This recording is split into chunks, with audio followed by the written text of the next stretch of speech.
Jeshi la Walinzi wa Mapinduzi ya Kiislamu ya Iran IRGC limetangaza Ijumaa kuwa kikosi chake cha anga kimeshambulia kambi za kijeshi za Marekani nchini Kuwait katika awamu ya 12 ya operesheni ya kulipiza kisasi, kwa mujibu wa shirika la habari la Mersey. Kwa mujibu wa IRGC, malengo yaliyoshambuliwa yalijumuisha rada ya kugundua na kutambua makombora ya mfumo wa ulinzi wa anga na maghala kadhaa ya silaha pamoja na vizindua viwili vya makombora HIMARS pamoja na makombora yaliyokuwa yamehifadhiwa ndani ya mfumo huo. IRGC ilidai kuwa mashambulizi hayo yalisababisha moto mkubwa ndani ya kambi hiyo ya Marekani, na jeshi hilo lilisema operesheni hiyo ilifanyika kama jibu la mashambulizi hivi karibuni ya Marekani ambayo kwa mujibu wa Irani yalilenga miundombinu ya kiraia, mawasiliano ya simu, wafanyakazi wa reli pamoja na magari mbalimbali na kusababisha vifo pamoja na majeruhi. Kwa upande wake, kamandi kuu ya jeshi la Marekani CENTCOM ilitangaza Alhamisi kuwa imekamilisha wimbi jipya la mashambulizi dhidi ya Iran, ikiwa ni usiku wa 6 mfululizo wa operesheni za kijeshi za Marekani zinazolenga mali na miundombinu ya kijeshi nchini Iran. Mvutano wa kikanda umeendelea kuongezeka tangu mwezi Februari baada ya Marekani na Israel kuanzisha mashambulizi ya pamoja dhidi ya Iran, huku Tehran ikijibu kwa kurusha makombora ya ndege zisizo na rubani drones kuelekea nchi za Ghuba zinazohifadhi vituo vya kijeshi vya Marekani. Mwezi uliopita, Iran na Marekani zilitia saini hati ya makubaliano iliyopatanishwa na Pakistan kwa lengo la kumaliza mzozo huo na kufikia makubaliano ya amani ya kudumu. Hata hivyo, katika siku za hivi karibuni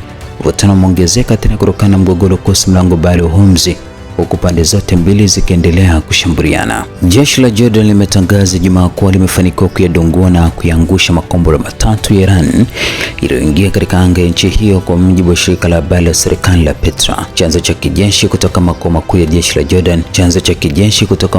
ya jeshi la Jordan ilisema makombora hayo yalikuwa yakielekezwa kwenye eneo la Jordan, hivyo yakadunguliwa kwa kufuata taratibu rasmi za ulinzi ili kulinda mamlaka ya nchi, usalama wa anga yake pamoja na wananchi wake. Tukio hilo limetokea baada ya Marekani kuanzisha wimbi jipya la mashambulizi dhidi ya Iran, ikiwa ni usiku wa 6 mfululizo wa operesheni za kijeshi za Marekani dhidi ya nchi hiyo. Mvutano hivi karibuni na kuja wakati Marekani na Iran zimeendelea kushambuliana kuhusu mlango bahari wa Hormuz, licha ya kuwa zilisaini makubaliano yaliyopatanishwa na Pakistan iliyolenga kumaliza vita na kufikia amani ya kudumu. Wizara ya Ulinzi nchini Qatar imesema mapema Ijumaa kuwa majeshi ya nchi hiyo yanaendelea kukabiliana na mashambulizi kadhaa ya anga yaliyolenga Qatar. Katika taarifa yake, wizara hiyo ilisema wizara ya ulinzi ya jimbo la Qatar inatangaza kwa vikosi vya wanajeshi wa Qatar